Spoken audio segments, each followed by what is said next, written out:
Well, hello everybody. My name is Jennifer Davids and I'm an adult, child and adolescent psychoanalyst and originally a clinical psychologist. And I'm talking today about rainbows, responses and representations over time to the trauma of COVID-19. Some bats for you, a bat cartoon. I think humor is very important at this time. And of course, children and their makings of COVID-19. And it's very interesting, this boy drawn by Banksy has taken the nurse from his basket. One can see a superhero in the basket, which of course is one of the themes we will touch on. In this talk, I'm going to talk about individual trauma, collective trauma, and then social defenses over time in relation to the phases of the contagion, and then talk about representations as a way of responding to the trauma that we are living through. So many rainbows, often drawn by children, have appeared in windows and on posters throughout our country during this global pandemic. The rainbows are accompanied by words of appreciation for NHS workers. This ancient, colourful symbol is associated with times of significant change, with hope, and its arc shape may also represent, in our current situation, our profound need to be sheltered by our public health services. Our first protective shield is our mother, our primary caregiver, and our sense of our physical and emotional safety has been undermined by the global pandemic in all its multiple facets. Like the colors of the rainbow, there are a range of responses to COVID-19, a span of normal responses to an abnormal situation, as well as a range of more problematic ways of reacting to the ongoing crisis. How we respond now is deeply affected by our inner resources, our inner picture of the world, our unconscious biases and our defenses, which are of course largely unconscious, our own history, and what has been transmitted to us from past generations. One of the ways human beings respond to danger is to turn to external resources, people they trust, colleagues, family, and friends. Groups in the form of medical health teams have become vital sustaining networks, a kind of work family, if you will. Doctors are facing extremes unencountered in their medical careers and yet carry on, but the toll on their mental health is high. During the current crisis, I've become aware of how listening has become even more important to help us cope. I don't only mean listening to others, but perhaps more importantly, to ourselves, alongside trying to stay grounded in our bodies and minds, listening to how we are responding, noticing our own anxiety levels, feeling overwhelmed, exhausted, lacking in empathy, running on empty. As members of the caring professions, we tend to be very good at caring for others, but less so for ourselves. And yet, paradoxically, we cannot help others if we don't care for ourselves. We have to create our own rainbows, our own protective shields, which include knowing when to stop, to unplug and rest, and then recharge. We have to face our wishes to be superheroes and realize that we have vulnerabilities too, limits. We are only human, not machines, and need to treat ourselves humanely. But there may be inner struggles and inner barriers that disallow this. Often our professional conscience drives us to the edge, to breaking point. We need to be kinder to ourselves, cut ourselves some slack, treat ourselves patiently as we treat our patients. Otherwise, we risk sacrificing ourselves, becoming martyrs, with all the consequences for one's own development and one's family. However, there need to be flexible structures around health professionals that ensure reasonable expectations are upheld and that limits can be understood as necessary. Doctors' feelings of guilt, betrayal, not doing enough may get in the way. Understandable in the face of an invasive virus stretching workers to their very limits. Tolerating helplessness and anger is important. Stifling feelings can be detrimental. They can build up and then emerge unwanted, causing dysfunction. So health professionals need to listen to early signs of too muchness.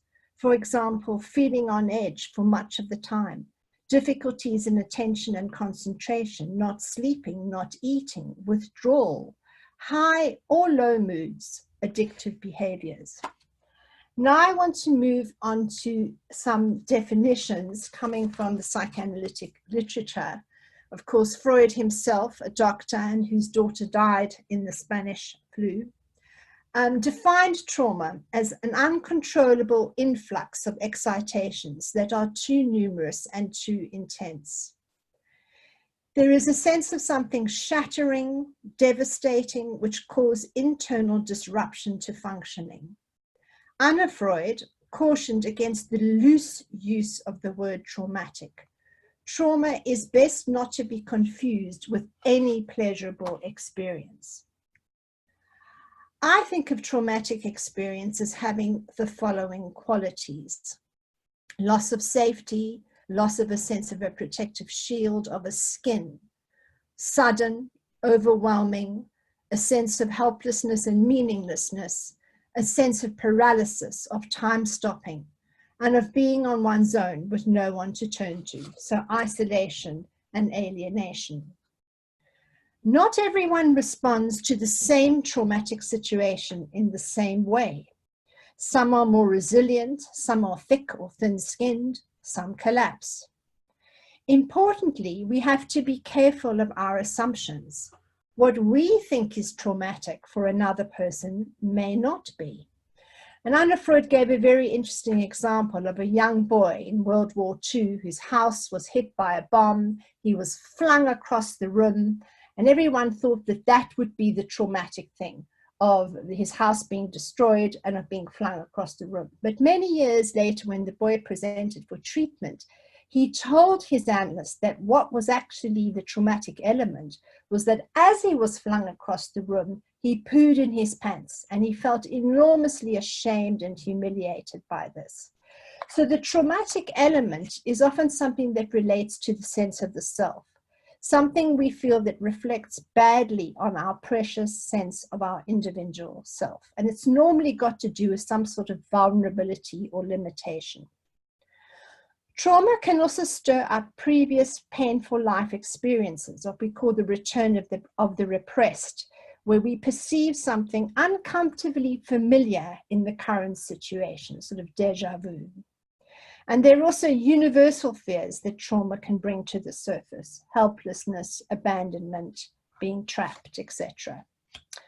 So there's not only physical safety, but also psychological and emotional safety. And we know from Anna Freud that children sheltering in the London Underground in World War II coped better with their fears when in the presence of parents and carers who could contain and cradle their anxieties. And this, I argue, is the same for doctors and their staff and their patients. I want to emphasize that help may be needed to sustain this containing state of mind. Inevitably, it's going to have ups and downs. Medical staff have to find ways of looking after themselves and of keeping emotionally safe in order to help others. And there may be times when NHS frontline staff need professional help to do this, via groups with other staff, or even individual therapy if indicated. And it may be easier to get help away from family and friends who might already feel burdened and who might not be able to understand. It is a sign of strength to acknowledge such a need, something medical teams and management need to appreciate. The health worker may benefit from being listened to in a non-judgmental way, privately, where anxieties and complex states of mind and body are acknowledged and given representation. The worker can feel held, understood, and less traumatized as these experiences are shared and represented in the presence of another, so more able to be mentally digested and symbolized, which is all part of a recovery process. I now want to move on to the concept of collective trauma. We as a community have been confronted with the experience of non-being, an existential threat. And this sense of non-being affects our thinking, our reality testing, our capacity to plan, the loss of symbolic capacity, and loss of a third, which is a sense of perspective on the situation. We can get too close in and then we can't think. Collective trauma has also been defined as a representation of an attack on being connected, of being part of something greater than ourselves. And we heard earlier about the colleague from Spain who talked about communication problems and distancing. This is also part of collective trauma. Values and norms can be undermined in the sense of collective trauma and can lead to regression, going backwards to chaos and even corruption. And the importance here too is of the idealization of medical staff. We do need heroes in this time of crisis, people to look up to, but we have to be careful of how we become heroes. And now I want to look at a mapping of our cluster of social defenses as we move through the different phases of the pandemic. And I'm drawing here on some organizational psychologists from California, one of whom is actually a Jesuit priest, who have tried to map the kind of social defenses, which are half unconscious, half not, to help us deal with the contagions.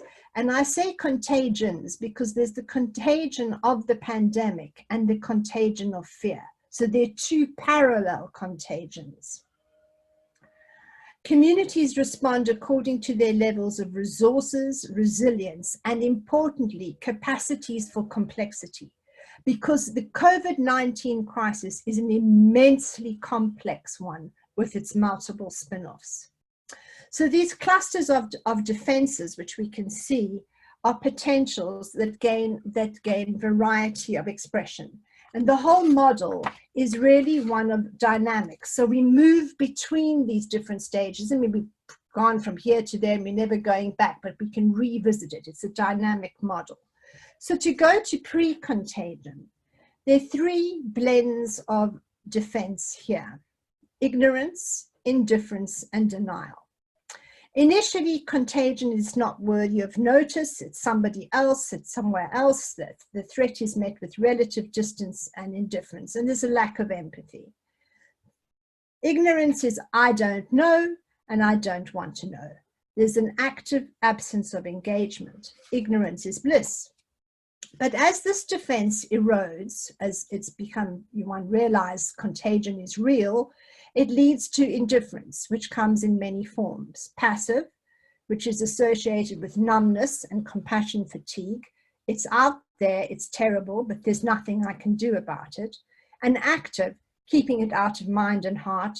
I know it's out there, but I'm glad it's not me. But that's kind of socially unacceptable to think and say. So it's modulated into I don't care, which few will probe. And then denial, which is a very primitive defense, a very efficient defense, and a very common one. That could never happen here. But when denial collapses, anxiety gives way to panic, signaling the end of the pre-contagion stage. Contagion becomes real. So now we move on to the middle circle, contagion stage. Denial has collapsed and panic ensues. There's some kind of solidarity developing. We're all in this together. We have to help one another. And the first defense is what some people call contamination, what I would prefer to call projection, and then panic, chaos, and containment. Projection is the blame shame cluster. We got it from them. It's an unconscious defense which is socially reinforced in the form of scapegoating. and it never fully yields. We still use it. The contagion of fear is turned into condemnation and anger, which for some is preferable to coping with anxiety about becoming sick with a disease for which there's no immunity as yet. There's a realization at this point that we are ill prepared for the contagion, and panic ensues. It's here. I fear, you fear, we fear. There's an assault on our omnipotence and omniscience. Panic is a social defense that blinds, weakens, and paralyzes, and exposes the most vulnerable. There's a capacity to cope that collapses. Panic leads to desperation, to numbing, harming the self and others, this kind of stampede. Panic comes in waves, but those who have contact with inner and outer resources, with personal grit, resilience, and social support, they can begin to wade through the chaos. And chaos is a set of defenses which aims to cope with the disruption of normal and routine functioning, of managing the disorder. Constructive engagement with chaos requires a patience and perspective not available in the blindness of panic. And also it's based on a faith in order, which protects us against anxiety and despair. Chaos can lead to creativity. People align and join in collaborative efforts, and we heard about this earlier. In teams that become innovative and imaginative and multidisciplinary collaboration. With the acceptance of chaos, we move towards containment, as well as the possibility of healing and recovery. Containment is the beginning of healing and sustained alignment of collective action. There's a balance between reactive behaviors and ones that are proactively responsive, ethical, and pro-social.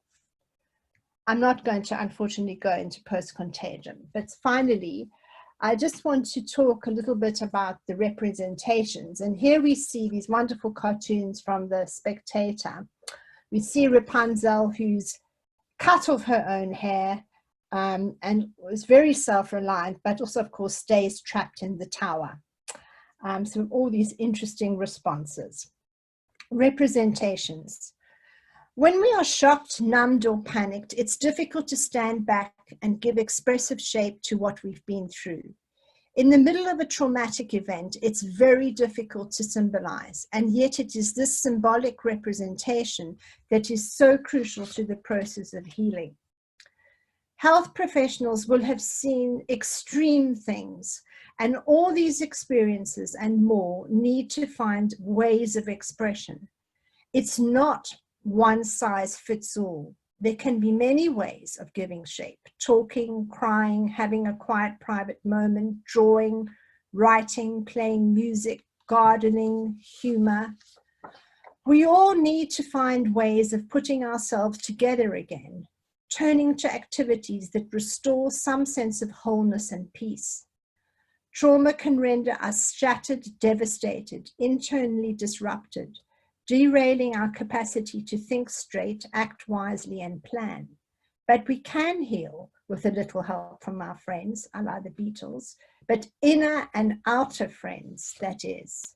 And we may need a little help from the professionals too. But please don't forget families. They may need help too. And children and adolescents themselves. They're doing a lot of thinking about the pandemic. Early intervention may stem unnecessary pain before it becomes buried and even split off. We also need to channel our frustration and anger with inappropriate work settings into assertive action and educate managers as to what is needed. When we represent our experience, we open ourselves to the process of mental digestion. And then instead of remaining stuck in trauma, we allow ourselves to move on and through the pain, horror, and fear to something more balanced, realistically hopeful, and even creative. A rainbow, or maybe even a rainbow of rainbows. Thank you. Claire? Yep, I'm back. Hello. Thank you very much for that, Jennifer. That was very interesting. So we've had a few questions come in, which I'll just read and then you can answer them if that works for you. Mm-hmm. So we had some pre-submitted as well, so I'll read a couple of them. So one of the questions that's come in today, what are the risks associated with representing healthcare professionals as heroes? Oh, that's a very good question. Well, in some ways, we need to have heroes, as I said before, but the risk is forgetting that they are human, that we are human beings, and that we have limits, and that we have to look after our health professionals and treat them humanely in all sorts of ways. Okay, thank you. What are your thoughts on personal growth following traumatic life events, so post-traumatic growth? I definitely believe in post-traumatic growth, but it's not something magical. It doesn't mean, we've had a trauma and we're all going to get the pot of gold at the end of the rainbow, which in most stories, it's not even there. But in other words, I'm saying that we have to work for that post-traumatic growth. That it requires psychological work and social collaboration, but it definitely can. A crisis can always bring growth, but it's really up to us what we do. Excuse me. What can be done to help and support doctors who have suffered badly with COVID-19 when they still feel anxious or worried about returning to work? Yes. I mean, this was touched on in an earlier presentation by Dr. Greenberg, but I really think it's very concrete, sensible things that need to be thought about. For example, of course, one wants to go back to work, but is one ready? Would one think about a phased return? And also representing, trying to put into some sort of shape their feelings about going back and their feelings about not going back. So that's very important as well.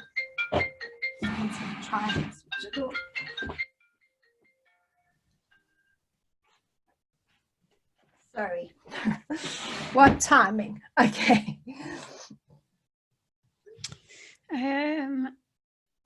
Just have a quick look, sorry.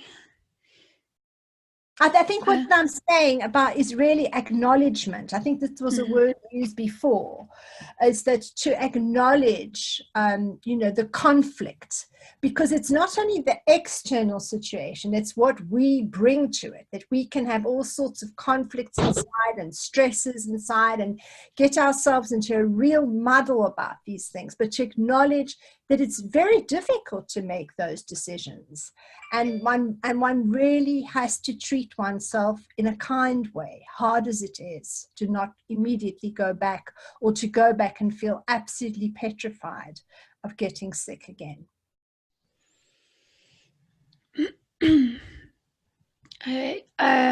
This might be the last question, but doctors have been badly affected by fatigue and trauma during the crisis response. What has been the impact of agile response to COVID needs, and what is the impact on personal resilience of the medical workforce? Well, I think it's in agile responses, it sounds lovely, but we're not all athletes and we're not psychological athletes, that we find change difficult. It's like starting a new job. And I think preparation for the role, and again, very much the actual team around the health worker seems to be so important to help people to agilely respond. And there might sometimes be times when you think, I can't do this. And that's okay to have those sorts of doubts and thoughts.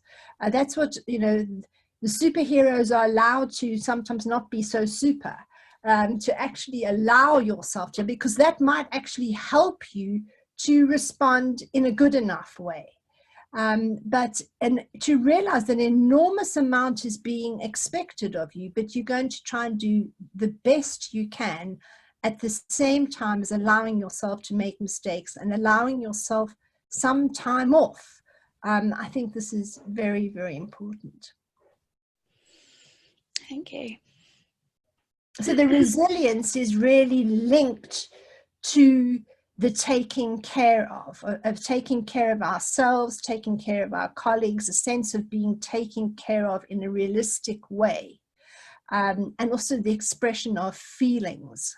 And we know that people who stifle or suppress their feelings, those feelings come back one day, almost like a pressure cooker, and then can burst out in ways which are not very helpful or functional.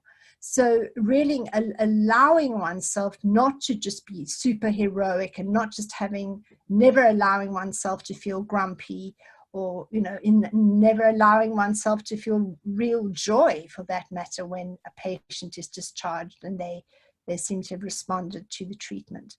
So it really celebrating successes and being sad about failures too. I think this is very important, and the idea of talking to peers is important. I also like the idea of the dining room, of some sort of normality continuing in the midst of this battlefield, because that's what keeps people going. That not everything, not the whole fabric of our society and of our community and of normality has been ripped apart, that there's still something normal that we can do. Great, thank you. I'm afraid time is against us now. We only have about 30 seconds left. So a huge thank you, Jennifer. That was so interesting. And so to all of our participants, just a reminder to click on Back to Timeline at the end of this and go into the next session. Thanks again, Jennifer. That was great. You're welcome. Bye-bye. Bye.